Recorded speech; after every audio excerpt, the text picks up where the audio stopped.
नमस्कार। रेडियो रिमझिम से प्रस्तुत है स्थानीय हालचाल। पहले मुख्य हालचाल। बाइक सवार बदमाशों ने एक युवक को मारी गोली, स्थिति गंभीर, डॉक्टरों ने किया रेफर। गोपालगंज में शुरू हुई डायल 112 की सेवा, 20 से 25 मिनटों पर पुलिस होगी आपके पास।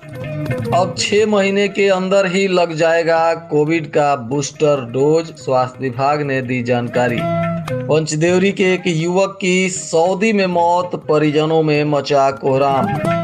और बरौली के बतर्दे में बिजली के करंट से एक मजदूर की मौत, पुलिस जांच में जुटी।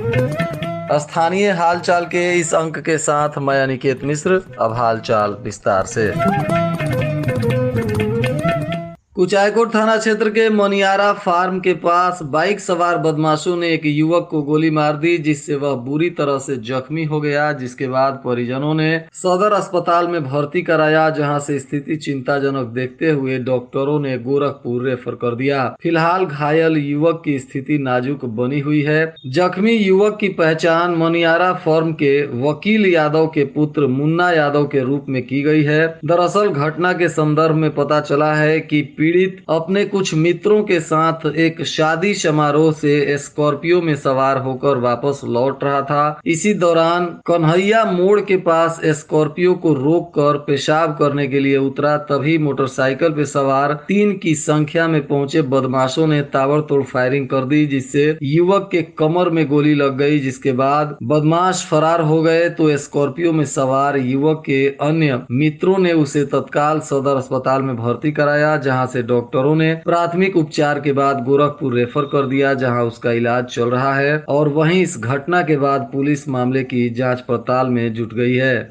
मुख्यमंत्री नीतीश कुमार के निर्देश पर पूरे बिहार की भांति गोपालगंज में भी गुरुवार को डायल 112 की सेवा शुरू कर दी गई। यह सेवा पुलिस के द्वारा दिया जाएगा और कोई भी व्यक्ति आपात स्थिति में 112 पर मुफ्त कॉल करके पुलिस की सहायता प्राप्त कर सकेगा। वहीं पटना से मुख्यमंत्री ने इस कार्यक्रम की शुरुआत की थी, जिसके बाद तुरंत गोपालगंज में भी इस सेवा को शुरू कर दिया गया। इसके लिए पुलिस लाइन परिसर में एसडीपीओ सदर संजीव कुमार तथा डीएसपी हेडक्वार्टर ज्योति कुमारी और पुलिस विभाग के अन्य वरीय पदाधिकारियों के नेतृत्व में हरी झंडी दिखाकर 112 के वाहन को रवाना किया गया। अब गोपालगंज वासियों को 112 पर कॉल करके पुलिस की सहायता लेने में आसानी मिलेगी। यह निःशुल्क कॉलिंग सिस्टम है जो पूरे बिहार में काम करेगा। इस दौरान हमने सदर एसडीपीओ संजीव कुमार से बातचीत की तो उन्होंने कहा, सर, ये आज 112 नंबर सेवा की जो शुरुआत की गई है, यह जिले में किन किन क्षेत्रों में काम करेगा और कैसे लोग इसका लाभ ले सकेंगे, थोड़ा सा हमारे श्रोताओं को बता दिया जाए। ये 112 जो है, ये माननीय मुख्यमंत्री जी के कार्य रूप का यह अप्रतिम उदाहरण है कि आप 112 पर जब डायल करेंगे तो ये हमारा जो सेंट्रल केंद्र है पटना में, वहाँ ये सीधे डायल जाएगा। और डायल के जाते ही जैसे ही जो वहाँ बैठे रहेंगे कर्मी, वो जैसे आपके कॉल को रिसीव करेंगे कि रिसीव करते ही तो उनका जो भी मैप है जहाँ से आप कॉल कर रहे हैं और आपका नाम जो है, ये सब कुछ वहाँ पहुँच जाएगा। उसके बाद वो सिर्फ देखेंगे कि आप कहाँ से कॉल कर रहे हैं, किस जिला से कॉल कर रहे हैं, किस जगह से कॉल कर रहे हैं, क्योंकि हम लोग पूरे राज्य का नक्शा उनके पास पहुँच चुका है।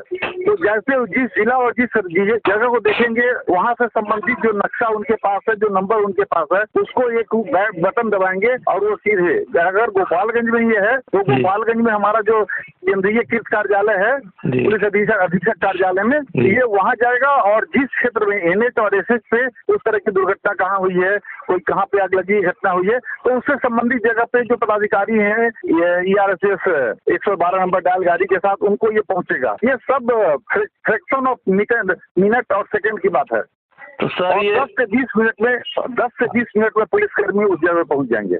कोरोना से बचाव को लेकर लोगों को बूस्टर डोज लगाया जा रहा है और इसको लेकर अब स्वास्थ्य मंत्रालय ने कुछ बदलाव किए हैं, जिसमें बूस्टर डोज को अब 9 महीने की जगह 6 महीने के बाद ही लगवा दिया जाएगा। अगर आपने दूसरी डोज ले ली है तो आपको बूस्टर डोज के लिए 9 महीने की जगह 6 महीने या 26 हफ्ते का ही इंतजार करना होगा। इसको लेकर केंद्रीय स्वास्थ्य मंत्रालय ने आवश्यक दिशा निर्देश जारी किया है, जिसमें कहा गया है कि 18 वर्ष से 59 वर्ष के सभी लोगों को अब 9 महीने के बजाय 6 महीने के बाद ही बूस्टर डोज दिया जा सकेगा और इसको लेकर स्वास्थ्य विभाग ने भी तैयारी शुरू कर दी है। अब आप कहीं भी 6 महीने के बाद बूस्टर डोज ले सकते हैं। पंचदेवरी के एक युवक की सऊदी में तबीयत बिगड़ने से मौत हो गई है और अभी तक उसका शव सऊदी में ही है, जिससे सूचना मिलने के बाद परिजनों में कोहराम मचा हुआ है और परिजन शव के इंतजार में राह देख रहे हैं। प्राप्त जानकारी अनुसार मृतक पंचदेवरी प्रखंड के दर्जी पट्टी गांव के रहने वाले सोहिल शाह का सबसे छोटा 37 वर्षीय बेटा उपेंद्र गुप्ता बताया जा रहा है। यह पिछले 21 जून को सऊदी अरब में कमाने गया था और वहीं पर बीमारी हो गई, जिसके बाद इलाज के दौरान इसकी मौत हो गई है। वहीं घटना की सूचना जैसे ही परिजनों को मिली तो उसके घर सैकड़ों लोग पहुंच गए और परिजनों का रो रो कर बुरा हाल है तथा परिजन शव का इंतजार कर रहे हैं। सदर अस्पताल परिसर में गुरुवार को दिव्यांगता जांच शिविर लगाया गया था। इस दौरान डॉक्टर SK गुप्ता और डॉक्टर अमर कुमार के द्वारा दिव्यांग जनों की जांच की गई और इसी आधार पर अब इन लोगों को सर्टिफिकेट दिया जाएगा ताकि आने वाले वक्त में दिव्यांगजन सरकार से मिलने वाली योजनाओं का लाभ ले सकें। इस दौरान कुल 148 दिव्यांगजनों की जाँच की गई और अब जल्द ही इनको सर्टिफिकेट भी दिया जाएगा। बरौली थाना क्षेत्र के बतौरदे गांव में एक मजदूर की बिजली के चपेट में आने से मौत हो गई। प्राप्त जानकारी अनुसार यह मजदूर लोहे का रॉड सीधा कर रहा था। इसी दौरान बिजली के तार के चपेट में आ गया, जिससे यह अचेत हो गया, जिसके बाद परिजनों ने इसे सरकारी अस्पताल में भर्ती कराया, जहां डॉक्टरों ने मृत घोषित कर दिया। वहीं घटना के बाद मजदूर के परिजनों का रो रो कर बुरा हाल है। पंचदेवरी प्रखंड के 3 पंचायतों सेमरिया, भगवानपुर और खाल गांव में जल संरक्षण के लिए किसानों को नुक्कड़ नाटक के माध्यम से जागरूक किया गया। इस दौरान किसानों को ड्रिप सिंचाई पद्धति से होने वाले लाभ की जानकारी दी गई ताकि इस सिंचाई पद्धति से किसान पानी बचा सकें। और जागरूकता कार्यक्रम के दौरान कृषि पदाधिकारी राजकुमार ने बताया कि किसान ड्रिप सिंचाई पद्धति को अपनाकर जल संरक्षण करते हुए पैदावार में भी वृद्धि कर सकते हैं। कटिया थाना क्षेत्र के रामपुर गांव में भूमि विवाद को लेकर 2 पक्षों में जमकर मारपीट हुई है, जिसमें पुलिस ने बलिस्टर यादव की पत्नी पूनम देवी के बयान पर उसी गांव के हीरा यादव सहित 7 लोगों के विरुद्ध प्राथमिकी दर्ज की है और मामले की जांच पड़ताल में जुट गई है।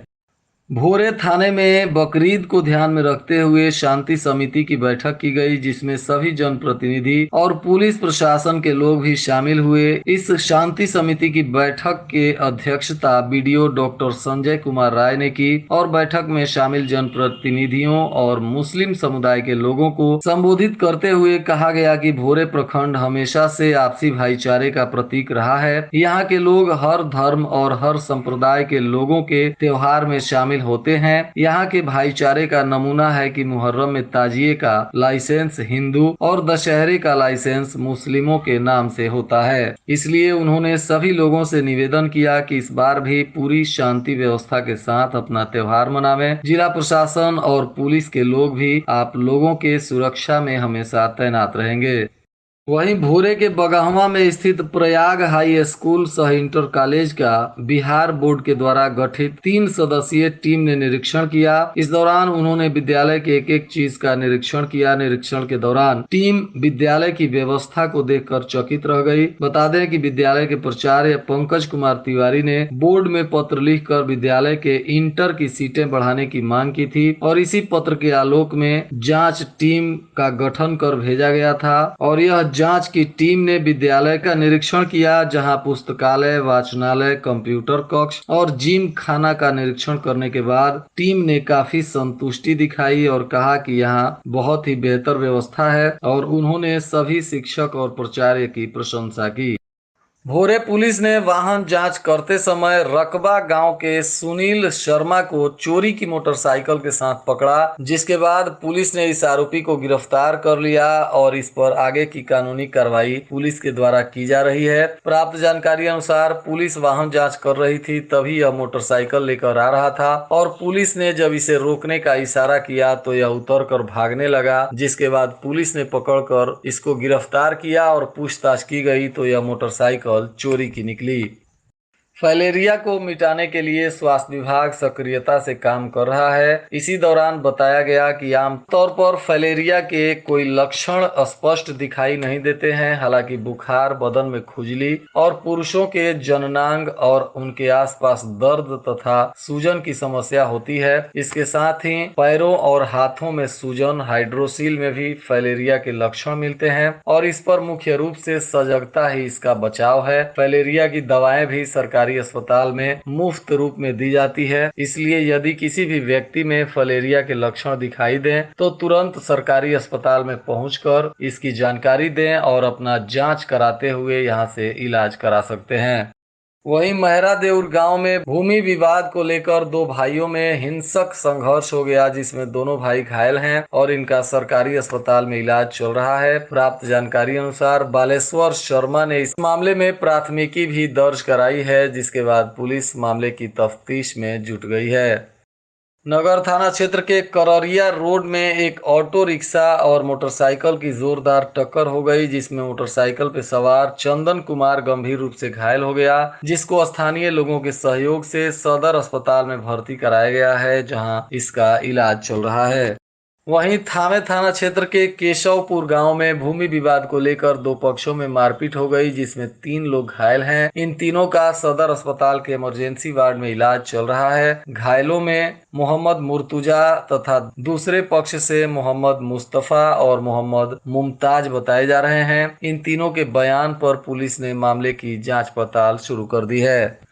और आज के मौसम का तापमान गोपालगंज में न्यूनतम 27 डिग्री सेल्सियस और अधिकतम 35 डिग्री सेल्सियस रहने की संभावना है। अंत में मुख्य हालचाल एक बार फिर। बाइक सवार बदमाशों ने एक युवक को मारी गोली, स्थिति गंभीर, डॉक्टरों ने किया रेफर। गोपालगंज में शुरू हुई डायल 112 की सेवा, 20 से 25 मिनटों पर पुलिस होगी आपके पास। अब 6 महीने के अंदर ही लग जाएगा कोविड का बूस्टर डोज, स्वास्थ्य विभाग ने दी जानकारी। पंचदेवरी के एक युवक की सऊदी में मौत, परिजनों में मचा कोहराम। और बरौली के बतरदे में बिजली के करंट से एक मजदूर की मौत, पुलिस जांच में जुटी। इसके साथ ही रेडियो रिमझिम से प्रसारित स्थानीय हालचाल का यह अंक समाप्त हुआ। नमस्कार।